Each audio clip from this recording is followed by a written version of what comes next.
Пораките кои рускиот заменик министер за надворешни работи Александар Грушко му ги пренесе на македонскиот амбасадор во Москва Гоце Карајанов дека влезот на Македонија во НАТО ќе има последици врз односите меѓу двете земји се очекувани, но не треба да се сваќаат премногу сериозно, оценуваат дел од аналитичарите.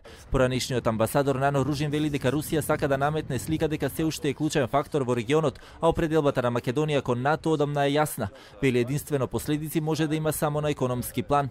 Руската дипломатија реагираше, но не би требало тоа да се свати како некоја страшна реперкусија, како нешто што би имало погубни позиции за Република Македонија. Може да се случи во најлоша смисла да ги влошиме меѓу економските односи. Поранешниот амбасадор Ружин исто така смета дека и добро е што големите сили покажуваат интерес за Македонија, но и реакцијата на Русија највеќе е поради јакнењето и проширувањето на НАТО алијансата. Руската реакција е повеќе од хигиенски причини, односно реагираме бидејќи не ни е седно НАТО да јакне, особено во овие моменти кога се многу влошени ситуациите на меѓу големите сили, една неполна геополитички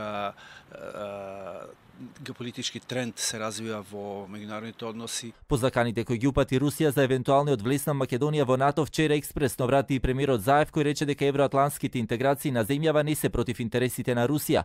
Пред скоро еден месец и во интервју за српската агенција Бета слични пораки испрати шефот на руската дипломатија Лавров, иако неговиот речник тогаш беше поумерен и само рече дека евентуалниот влез на Македонија во НАТО е грешка, но и дека алијансата со своето ширење се исправува пред голем безбедносен предизвик за општата европска стабилност.